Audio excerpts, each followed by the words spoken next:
என்னுடைய அப்பா, அம்மா அவ கூட ரொம்ப ஒரு கம்ஃபர்டபுளாக இல்லை. அவ கூட பாசத்தை அவ மேலே வைக்கல அப்படிங்கிற ஒரு ஏக்கம் ரொம்ப வருஷமாக இருந்துட்டு எங்கள் திருமணத்துக்கு அப்புறம் அவள் பிறந்ததுக்கப்புறம் அந்த ஏக்கம் ரொம்ப காலமாக இருந்துகிட்ருக்கு. அதுதான் ஒரு மிகப்பெரிய ஏக்கம் மகதிக்கு. என்ன காரணம் சார்? எங்கள் திருமணத்திற்கு அப்புறம் ஒரு சில விஷயத்தால் அவ மேலே ஒரு பாசம் போயிடுச்சு.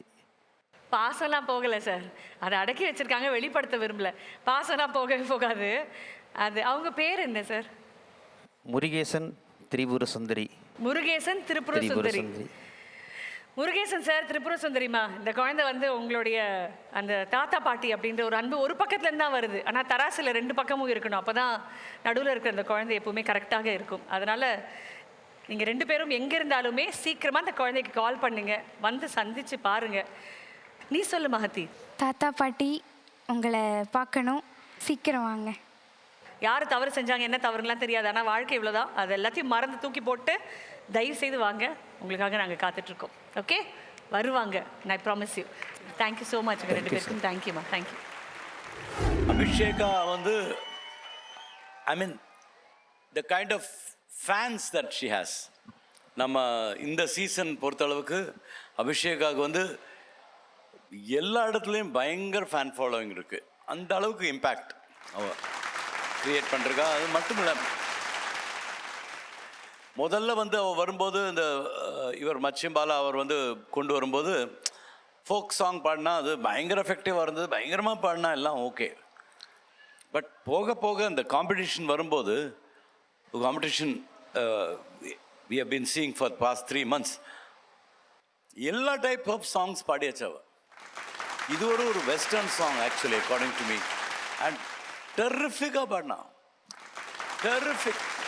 அதுவும் எல்லாரீஸ்வரி அம்மாவோட பாட்டை வந்து அவ ஸ்டைலில் பாடினா. அது என்னது சொல்லுங்கள், அது வாட் இஸ் தட் பாடுது?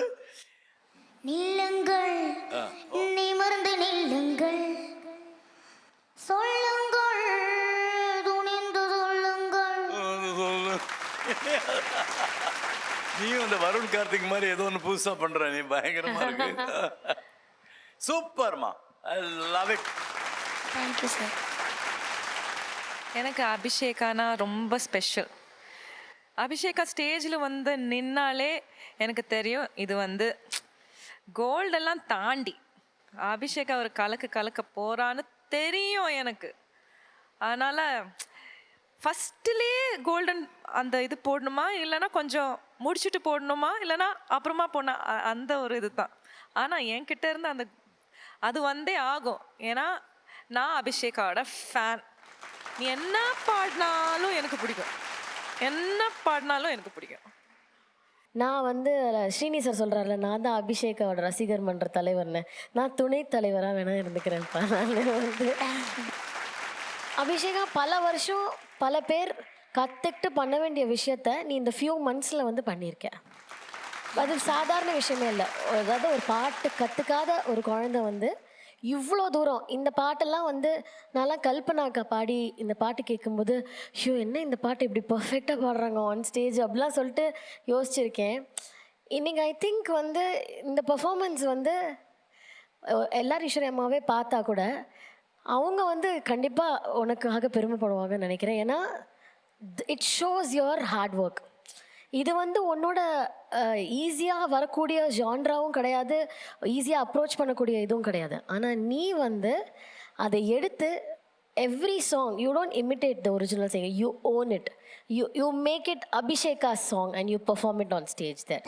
அது வந்து குட்டி பட்டாஸ் தான். சூப்பராக கலக்குன்னு கலக்கிற. All the best. எங்கேயோ போகிற குட்டி பட்டாஸ் தான் நீ.